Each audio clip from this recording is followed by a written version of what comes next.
AB2, oferecimento. Shopping Difusora, sempre com você. A SES Unita, 65 anos. As investigações dos casos bárbaros em Itabira, no Sertão. Um menino de 2 anos morreu e o suspeito de matá-lo foi arrancado do carro da polícia e espancado até a morte por moradores. Ele foi levado para um hospital da cidade, mas morreu por conta dos ferimentos. A polícia instaurou um inquérito para apurar quem participou do linchamento e a conduta dos policiais. Ficar assim, abalou a cidade, né? Uma crueldade mesmo que fizeram com aquela criança. Fiquei horrorizada, né? Porque a gente que é mãe, com certeza a gente fica no lugar da pessoa que está passando por isso. Agricultores e indígenas encerram a ocupação e deixam o prédio da ADEP após aceitarem acordo proposto pelo governo do estado envolvendo as torres eólicas. Os buracos e as más condições da PE 145, que liga Jataúba a Brejo da Madre de Deus. O primeiro trecho da obra foi concluído ainda no primeiro ano do governo Raquel Lira. O problema é que a rodovia tem esse outro trecho entre as cidades de Brejo da Madre de Deus e Jataúba. Hoje é quarta-feira, dia 19 de fevereiro de 2025. Seu AB2 começa agora.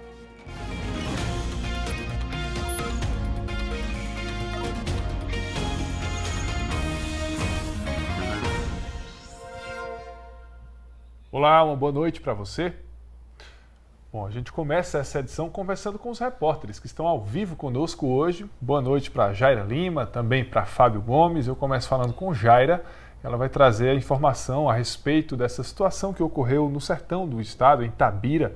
E aí, após a morte de um menino de 2 anos, teve toda essa situação que a gente trouxe já na escalada do nosso telejornal. Um casal foi preso e o homem suspeito de ter cometido o crime foi linchado, não é isso, Jaira? Boa noite para você. Boa noite, Magno. Boa noite a todos que nos acompanham no AB2. Isso mesmo, Magno. O município de Itabira e todo o sertão do estado, eu diria o estado todo, está comovido com esse crime que chocou a todos. O menino foi encontrado em casa, morto, onde morava lá em Itabira, no município de Itabira, no domingo. Ele que morava com esse casal, que são os suspeitos aí de terem tirado a própria vida. Daqui a pouquinho a gente volta com mais informações, mais atualizações, já que a nossa repórter lá no sertão do estado, a Karen Diniz, foi até o município de Itabira hoje mais cedo. Magno. Obrigado, Jair. E agora nós vamos saber o que o repórter Fábio Gomes separou de destaque para a gente no nosso portal, no G1 Caruaru e Região. Fábio, é com você. Oi, Magno. Boa noite para você e para todo mundo que acompanha a gente aqui nesse AB2. Um dos destaques, Magno, do G1 hoje é sobre um caso de importunação sexual que foi registrado no Hospital Regional Dom Moura, em Garanhuns, no Agreste de Pernambuco. A vítima desse caso, infelizmente, foi uma paciente que estava recebendo atendimento e o autor seria um técnico de enfermagem. Essa informação, inclusive, foi confirmada para o G1 Caruaru durante a tarde de hoje e daqui a pouquinho eu volto trazendo mais detalhes sobre esse e outros assuntos, Magno. Tá certo, Fábio, muito obrigado. Obrigado também a Jaira. Daqui a pouco a gente conversa um pouco mais ainda nessa edição do AB2. Agora a gente fala sobre um outro tema. Os corpos das 3 pessoas assassinadas em Sanharó, no Agreste do estado, foram liberados do IML. O triplo assassinato foi registrado na madrugada de hoje. A polícia segue com as investigações e tenta descobrir a motivação para o triplo homicídio. De acordo com as informações, homens chegaram a esta casa no loteamento Mãe Rainha, em Sanharó. Sem que houvesse arrombamento, entraram no imóvel e abriram fogo contra os que lá estavam. Os tiros atingiram 3 pessoas. Alisson Bezerra da Silva, de 29 anos. Aparecida Larissa Galdino da Silva, de 25. E a mãe dela, Josileide Galdino da Silva, de 46 anos. Em meio às dezenas de tiros, até o cachorro da família foi morto. Depois dos disparos realizados neste episódio de violência em Sanharó, em que ficou clara a característica de execução na morte destas 3 pessoas, uma criança de 2 anos, o sobrinho de Aparecida Larissa Galdino, foi poupada pelos invasores da casa. O menino saiu desorientado para a rua e acabou sendo acolhido pelos vizinhos. A criança foi encaminhada para o Conselho Tutelar, que posteriormente a entregou para um responsável da família. Conforme o que a polícia levantou, Alisson, que era natural de Petrolina e também morou em Arco Verde, foi preso em 2022 por tráfico. A polícia também encontrou dentro da casa drogas e uma balança de precisão. Na rua onde tudo ocorreu, ninguém quis falar sobre o assunto. O medo ainda faz muitos preferirem o silêncio. A Secretaria de Defesa Social emitiu nota sobre o triplo homicídio e optou por não autorizar nenhuma entrevista do delegado responsável no momento sobre as buscas pelos suspeitos. Indígenas da etnia Capinauá e agricultores deixaram a sede da ADEP, a Agência de Desenvolvimento Econômico de Pernambuco, no bairro das Graças, na zona norte do Recife. Nós mostramos essa ocupação na última segunda-feira aqui no AB2. Hoje pela manhã, o prédio estava desocupado com o expediente normal dos funcionários. Não havia sinais de depredação no imóvel. Os acampados aceitaram encerrar a ocupação depois de aceitar o acordo que foi proposto pelo governo do estado. O grupo protestou contra os equipamentos eólicos instalados no agreste do estado, alegando que eles causam grande impacto às comunidades, incluindo perda de territórios, remoções forçadas de famílias, contratos abusivos e danos ambientais e também à saúde das famílias indígenas que vivem na região. De acordo com a Pastoral da Terra, o governo do estado se comprometeu a suspender o funcionamento de um parque eólico e não instalar novas estruturas em territórios indígenas. E aí, o governo do estado detalhou também as próximas providências a serem tomadas. Acompanhe. O diálogo dos últimos dias foi um avanço importante na construção de um modelo de desenvolvimento econômico sustentável e de transição energética justa. O governo de Pernambuco trabalha há mais de um ano na construção de regras claras e de segurança jurídica, para que tanto as famílias impactadas sejam respeitadas, quanto a gente assegure um ambiente de negócios que prospere a implantação de energias renováveis no nosso estado. Bom, agora a gente fala sobre geração de emprego. O município de Serra Talhada, no sertão do estado, está vivendo um bom momento em relação ao número de empregos formais. E para esse ano a expectativa é de que essa tendência de crescimento continue lá no sertão. Kleber é dono de uma empresa que trabalha com construção civil.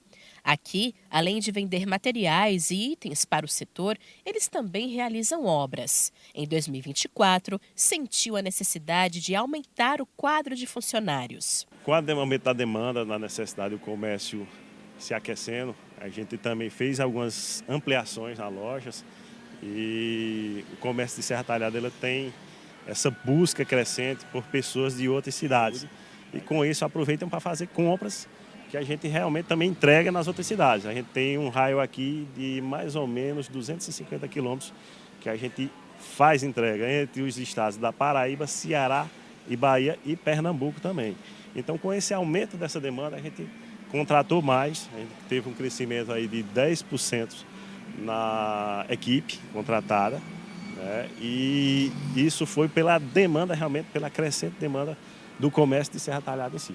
Em Serra Talhada, o saldo na geração de empregos em 2024 trouxe bons resultados. Foram 3.981 admissões e 3.379 desligamentos, gerando um saldo positivo de 602 vagas, apontando um crescimento significativo em diversos setores. Segundo dados do CAGED, Serra Talhada registrou uma alta de 5,27% no número de empregos formais gerados em 2024, se comparado com 2023. Os setores que mais contrataram foram de serviços, seguido pela indústria, comércio, construção e agropecuária. O secretário de Desenvolvimento Econômico e Turismo aponta que programas de qualificação contribuíram para esse resultado. A gente tem um programa Qualifica Serra, né, que tem qualificado esse período agora da gestão. Em 2024, a gente fechou quase 4.000 qualificações. Isso tem feito com um aumento, né, no serviço. Principalmente, a gente tem percebido aqui na Sala do Empreendedor, né, um aumento na quantidade de MEIs. Isso faz com que a empresa se qualifique mais, ela tenha um crescimento também.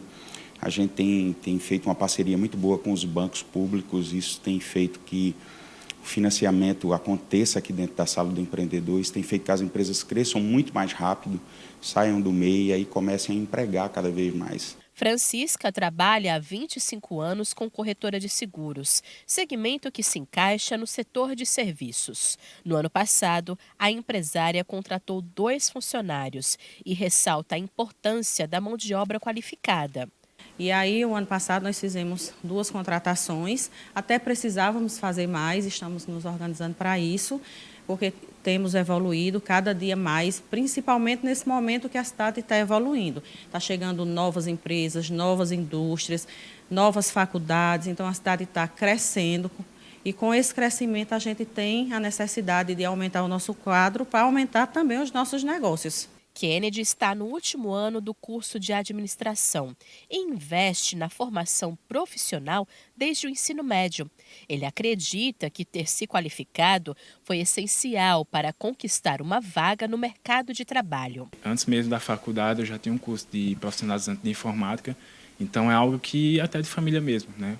Porque minha mãe sempre diz que a gente tem que se preparar muito antes. Então, tendo o curso de informática, após isso, começar a faculdade de administração é um diferencial, é muito importante porque o mercado hoje exige isso, né? Segundo o presidente da Câmara de Dirigentes Lojistas, esses dados fazem de Serra Talhada uma referência na geração de emprego na região, tornando o município atrativo para novos investimentos. A cidade vem crescendo muito, isso requer uma demanda e todas as empresas têm que aumentar seu quadro de funcionário para atender essa demanda, entendeu?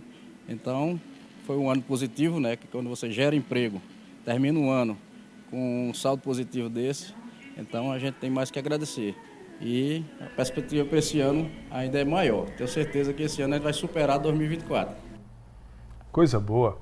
Daqui a pouco, pista simples e sem manutenção. Os motoristas reclamam da falta de infraestrutura na PE 145, no agreste do estado. Os detalhes após o intervalo.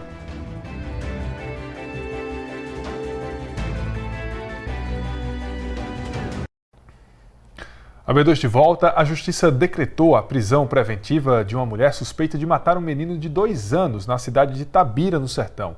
Giselda da Silva Andrade teria agido com o companheiro dela, Antônio Lopes. Sobre esse assunto, vamos conversar ao vivo com a repórter Jaira Lima. Jaira, os dois foram presos ontem, mas o homem foi arrancado do carro da polícia e linchado pela população, né? Boa noite para você.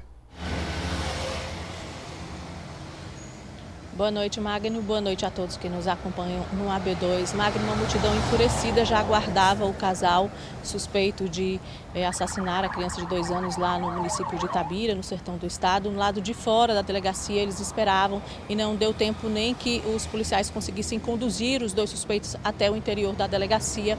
O Antônio Lopes Severo foi arrancado de dentro da viatura e foi linchado pela população. Ele ainda chegou a ser socorrido, foi levado para o hospital Dr. José Luiz da Silva Neto, mas não resistiu aos ferimentos e morreu. A nossa correspondente no sertão do estado, a repórter Karen Diniz, junto com o cinegrafista Vitor Willis, foram até o município de Itabira hoje pela manhã e conversaram com alguns moradores. O clima é de revolta, de muita tristeza. A gente acompanha agora a reportagem. Um caso que comoveu toda a cidade, que hoje amanheceu com um clima de tristeza. A pessoa ficar assim, abalou a cidade, né? Uma crueldade mesmo que fizeram com aquela criança. Fiquei horrorizada, né? Porque a gente que é mãe, com certeza a gente fica no lugar da pessoa que está passando por isso, né? E até agora eu estou chocada. Está com 2 dias que eu não durmo direito. Muito triste pela criança, que não devia nada, né? Um bebezinho, né?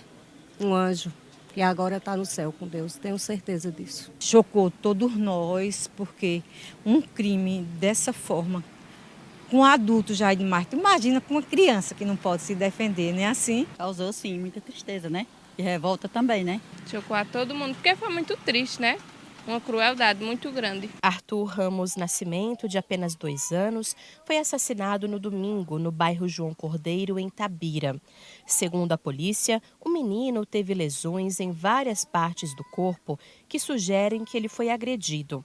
Arthur chegou a ser levado para um hospital da cidade, mas não resistiu aos ferimentos. Na noite de ontem, a polícia prendeu o casal suspeito de cometer o crime. Antônio Lopes Severo e Giselda da Silva Andrade cuidavam de Arthur enquanto a mãe do menino viajava. Após a morte da criança, eles fugiram para a zona rural de Carnaíba, a 40 quilômetros de Itabira, onde foram presos. Quando chegaram na delegacia de Itabira, uma multidão estava aglomerada no local. Por meio de nota, a polícia informou que Antônio, um dos suspeitos, foi arrancado do carro da polícia e espancado por várias pessoas. Ele foi levado para um hospital da cidade, mas morreu por conta dos ferimentos. A polícia instaurou um inquérito para apurar quem participou do linchamento e a conduta dos policiais. O corpo de Arthur foi enterrado no cemitério de Itabira ontem pela manhã. Um momento de muita comoção para os moradores da cidade. Nas redes sociais, a mãe da criança fez postagens afirmando que tinha viajado a trabalho e que não sabia que o casal agredia o filho. A delegada de Itabira, Joedna Soares, informou que o casal já teve envolvimento em crimes como tráfico de drogas e homicídio.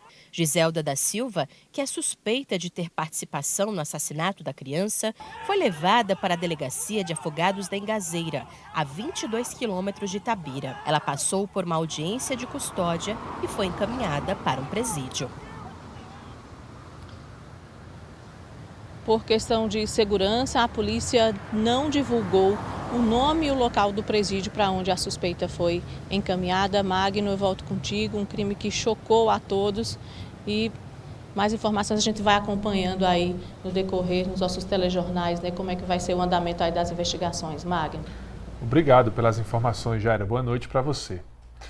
E olha só, um caso suposto de importunação sexual foi registrado dentro do Hospital Dom Moura, em Garanhuns, no agreste do estado. Quem traz agora para a gente os detalhes é o repórter Fábio Gomes. Fábio, boa noite para você. Oi, Magno, boa noite para você e para todo mundo que acompanha a gente aqui na B2. Infelizmente, um caso que está chamando muita atenção, Magno, desde o fim de semana, mas que só foi confirmado ao G1 hoje, que é esse caso de uma suposta importunação sexual que teria sido registrada no Hospital Regional Dom Moura, em Garanhuns, no agreste de Pernambuco. A vítima em questão é uma paciente que estava recebendo um atendimento e o autor seria um técnico de enfermagem. Essa informação ela foi confirmada para nós aqui no G1 Caruaru durante a tarde de hoje. De acordo com o hospital, foi instaurada uma sindicância para apurar os fatos relatados pela paciente e adotar as medidas administrativas cabíveis. Enquanto essa investigação está em andamento, o profissional envolvido está afastado de suas funções. E o hospital também disse que entrou em contato com a Delegacia da Mulher e com o profissional envolvido, reforçando seu compromisso com a transparência e a devida apuração. Nós também entramos em contato com a Polícia Civil para saber como andam essas investigações, mas até a última atualização da nossa reportagem, fomos informados que sem o nome da paciente, ficou difícil registrar, localizar essa ocorrência dentro dos registros. A gente vai seguir acompanhando esse caso e vamos atualizar a nossa matéria na medida que novas informações oficiais forem confirmadas. Magno. É isso, Fábio. Trazer agora um tema um pouco mais leve para esse AB2 que está tão pesado, né? Vamos aliviar, portanto, falando um pouco sobre cultura. O Carnaval é uma festa tão popular em nosso país e no G1 Caruaru e região tem informações sobre a realização de um filme com a temática das músicas do Carnaval de Olinda, não é isso? É isso mesmo, Magno. Esse filme em questão é o Frevo Miquilés, que conta a história de J. Miquiles, que é um grande compositor pernambucano, responsável por vários sucessos do frevo que fazem parte do Carnaval de Recife, de Olinda e também de todo o estado de Pernambuco. Esse documentário ele foi dirigido por Helder Lopes e ele estreou nos cinemas este mês. A obra venceu já vários prêmios como de melhor trilha sonora e foi premiada também pela crítica da Abracine como melhor longa-metragem no CinePE 2023. A exibição do filme ela será gratuita hoje, de 7h30 da noite, aqui no Cine Sesc Caruaru, e amanhã, de 7 horas, no Cine Sesc Garanhuns. Todos os detalhes, tanto sobre o filme como também de inspiração para a obra, podem ser conferidos aqui no G1, Magno. É isso, Fábio. Nesse ritmo de carnaval, o Caruaru está nos preparativos para a realização da festa com o Carnaval Multicultural. Tá sim, Magno. Caruaru se prepara para realizar mais um fim de semana de folia aqui no Agreste com o Pré-Carnaval Multicultural 2025, que vai reunir mais de 50 atrações e reunir também mais de 3.000 artistas que vão animar esse fim de semana. Os horários dessas atrações e também a lista completa podem ser conferidos aqui no G1 e, inclusive, hoje, nossas equipes de reportagem entrevistaram Erlon Cavalcante. Ele falou um pouquinho mais sobre como andam os preparativos para a festa e como é que vai ser toda essa dinâmica nesse fim de semana, e a gente acompanha a partir de agora. Magno. A emoção tá grande, né? O frevo tá batendo no pé, traga sua fantasia. O Carnaval de Pernambuco começa em Caruaru, são 7 polos de animação. Na sexta-feira, dia 21, é abertura à noite com grupos de bois, folguedos, com shows. E no sábado, em todo esse percurso aqui da estação e os outros polos, além da Casa Rosa, funcionando com muita cultura popular. Ele ainda vai ter outra ornamentação aqui, né, de quinta para sexta. Lembrando que no sábado, toda em torno do Carnaval, as ruas vão estar fechadas, né? A gente vai ter uma campanha educativa mostrando tudo isso para que as pessoas que venham para a cidade não sejam surpreendidas. Então, o Carnaval é um carnaval de alegria, com muita polícia militar, com apoio do governo do estado e muita cultura popular. São 85% da grade feita pelos artistas locais. Isso fortalece a economia. A gente já tem informações que os hotéis já estão bem lotados, tudo está funcionando e a alegria vai reinar nessa semana pré-carnavalesca de Caruaru. É isso aí, né, Magno? Como a gente viu, né, o Erlon Cavalcante, presidente da Fundação de Cultura aqui de Caruaru, falou um pouquinho mais, já disse, né, que a rede hoteleira está totalmente lotada para receber os foliões que vêm de outras cidades. Ele adiantou também, né, que a grade é composta majoritariamente por artistas da terra e também reforçou, né, que vai ter um esquema de segurança, vai ter todo um aparato para que os foliões possam curtir essa festa da forma mais segura possível. E eu reforço mais uma vez, Magno, todas as informações estão disponíveis aqui no G1 Caruaru e região. Fábio, obrigado. Uma excelente noite para você. Obrigado, Magno. Boa noite para você também, em especial para todo mundo que acompanha a gente.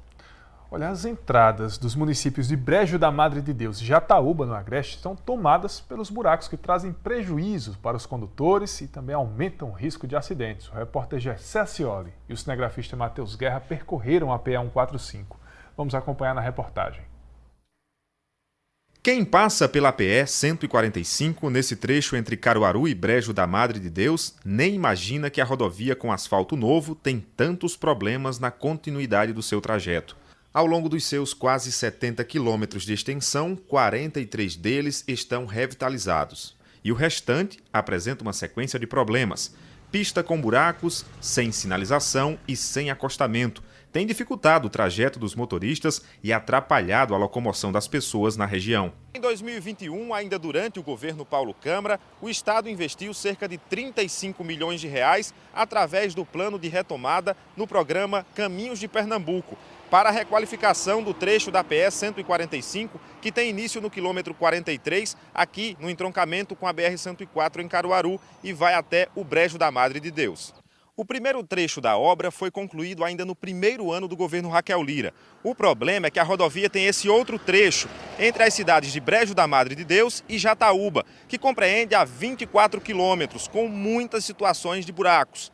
E não há uma previsão para a solução, já que os 5 bilhões que vão ser investidos nas estradas pelo Pé na Estrada, não há previsão para essa rodovia.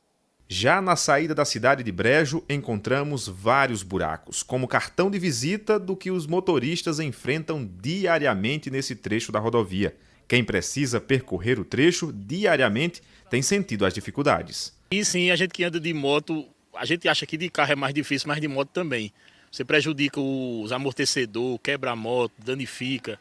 É tanto buraco que você anda que dói até a cabeça de tanto você passar e bater dentro dos buracos. Um trecho de poucos quilômetros tem se tornado uma eternidade e tem causado dor de cabeça em quem trafega. Sem condição. Aqui, então, Brejo, Jataúba, tá de cortar coração. Você dói no coração, dói na alma da gente de andar tanto bater em tanto buraco. Além do estresse gerado pela falta de estrutura na rodovia, as consequências são os riscos de acidentes, assaltos e os prejuízos pelos danos aos veículos. Perdi pneu, perdi jante, perdi mole na frente, tudo. Cai dentro do buraco, é para acabar tudo. Onde eu moro, do Brejo onde eu moro, é 15 quilômetros. Faz 40 minutos para chegar. É uma tristeza. Situação difícil diariamente passar por aqui? Muito difícil. É toda esburacada. Você escolhe o buraco que vai cair. A situação está tão complicada e insustentável que moradores se reuniram em protesto na última quarta-feira, dia 12, para demonstrar insatisfação com as condições da rodovia. O ato ocorreu na altura do sítio Estrago, onde a infraestrutura deteriorada tem causado transtornos à população. Na entrada de Jataúba, mesmo cenário de quando saímos de Brejo. São tantos buracos que quem trabalha no transporte alternativo já está evitando fazer a rota. A peça está rindo mais atrás do brejo. A Santa Cruz está um 10, agora a estrada do brejo, buraco demais. Parece que a gente aqui para ir lá para o brejo. Não leva não, porque a estrada não compensa, né? Não compensa, que é muito baraqueiro, quebra mola, quebra tudo. Aí não compensa não. Nós preferimos ir para Santa Cruz e não vamos para o brejo. Porque no brejo não compensa levar o povo, que tem muito quebra mola e muito buraco. Não compensa não, eu prefiro ir para Santa Cruz. Sobre os problemas mostrados na reportagem, por nota, o Departamento de Estradas de Rodagem, o DR, informou que existe um projeto executivo em fase final para a restauração da PE 145 e que em breve outras informações serão divulgadas acerca das ações que serão implementadas na rodovia. Olha, amanhã você confere as principais informações da nossa região na Rádio que Toca Notícias. O entrevistado do programa CBN Caruaru vai ser o presidente da Fundação de Cultura de Caruaru, Herman Cavalcante, e ele vai falar sobre os preparativos para o pré-carnaval de Caruaru. O programa CBN Caruaru começa amanhã às 9 horas da manhã na Rádio que Toca Notícia. E terminou mais uma edição do nosso AB2, agradecendo a você que nos acompanha. Lembrando que amanhã estaremos novamente por aqui. Um grande abraço e até lá!